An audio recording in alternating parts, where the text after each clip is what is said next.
Seven शरीफ में कुछ रोज से पानी की किल्लत की वजह से शहरियों की जानिब से सोशल मीडिया पर शिकायत सामने आ रही थी।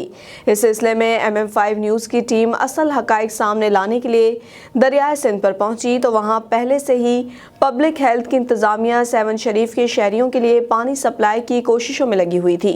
मजीद जानते हैं सेवन शरीफ से हमारे नुमाइंदे हैदर अली बलोच से। जी हैदर, आगाह कीजिएगा। जी बहुत शुक्रिया। इस वक्त मैं मौजूद हूँ दरियाए सिंध के बीच पर, जहाँ पर जो शहरियों की जानिब से कुछ दिन कबल शिकायतें की जा रही थी कि पब्लिक हेल्थ इंतजामिया की तरफ से पानी की सप्लाई जो है सेवन शरीफ शहर भर में बिल्कुल बंद कर दी गई है। तो इस हवाले से असल हक़ाइक़ जानने के लिए हम दरियाए सिंध के बीच पर पहुँचे हैं। तो यहाँ पर पानी जो बिल्कुल शिद्दत अख्तियार कर गया है, पानी की बहुत कमी हो गई है। तो यहाँ पर पब्लिक हेल्थ की इंतजामिया भी मौजूद है। हम उनसे भी जानेंगे कि पानी का जो सिलसिला है कब तक बहाल कर दिया जाएगा और शहरियों के लिए पानी की रवानी कब तक बहाल की जाएगी। जी, कल से मैं 3 दिन तो मुझे हो गए हैं ये काम करते हुए। इंशाल्लाह ताला आज तक ये मैं पानी फराहम करूँगा इधर से।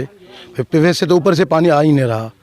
अगर मेरे यहाँ पे 3 मोटरें चल रही हैं, यहाँ पे 9 मोटर में वहाँ पे चला रहा हूँ। फिर यहाँ से पानी कितना दूर चला गया है? पानी 5 किलोमीटर सेवन से दूर हम खड़े हैं इस बेड पे। हमारे पास ये डीजल इंजन हैं, वो इस्तेमाल कर रहे हैं। और दूसरी बात, डिपार्टमेंट पब्लिक हेल्थ इंजीनियर जो हमारा इरफान अली बुक साहब है, उसका दिन रात हमारे से तावन है, आता है जाता है, रहता है इधर। कैंप बना, उसकी कैंप भी है इधर। ठीक है, अभी यही सोर्स है मेरे पास, यहाँ से ही पानी उठा सकता हूँ और कोई सोर्स नहीं है मेरे पास। बिस्मिल्लाहिर्रहमानिर्रहीम। सर, असां के अॼु हिते बेलदार हूँ वाटर सप्लाई में पब्लिक हेल्थ जा। असां हिते कम पिया कयूं। असांखे अॼु हिते ॿियो ॾींहुं आहे। पाणीअ दौरान ख़राबु लॻो पियो आहे, पाणी न आहे। असां हिते पाणी जी कोशिशि लॻी पई आहे, पाणी असां शहर वासियुनि खे पुॼायूं। शहर वारनि खे पाणी जी खोट लॻी पई आहे, असां पाणी ॾियूं पिया।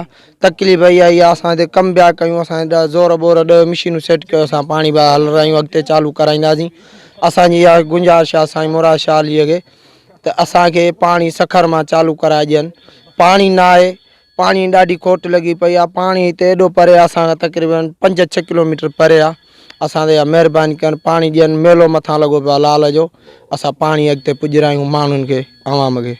शुक्रिया। अस्सलाम वालेकुम। जीअं त मां अर्ज़ु थो कयां त असां सेवाणियुनि खे ॾाढी पाणी जी तकलीफ़ आहे। जीअं त असांखे जेको आहे 2 हफ़्ता थी विया आहिनि हलिया, हे वॾी हेवी मिस्त्री जेका मशीनगिरी अची वई आहे हली। असांजा ऑफिसर असां सां गॾु आहिनि, राति ॾींहुं हिकु कयूं था। जीअं त असांखां हे पाणी जेको आहे तमामु परते थी वियो आहे। जीअं त 5-6 किलोमीटर जेको आहे परते थी वियो हलियो। इन करे असां अपील था कयूं वसादारनि खे, जीअं त हिन में पाणी जीअं सिंधुआ में छॾीनि, जीअं असांजे सेवण जे तालुके खे पाणी मिले। पाणी तमामु तकलीफ़ आहे। असांखे पब्लिक हेल्थ जा अमलदार कॾहिं घणनि ॾींहंनि खां इनखे जहिड़ो असांखे 2-3 हफ़्ता थी विया आहिनि हलिया। पाणी जे ॾाढो पोयां, पर पाणी माना असां खां अॻियां वञे पियो हलियो। अहिड़े तरह सां असां जेको आहे हाणे हिते मशीनूं रहंदियूं वॾियूं हेवी, जेको असां कोशिशि करे ऐं राति ॾींहुं हिकु करे ऐं पाणी पहुचाईंदासीं।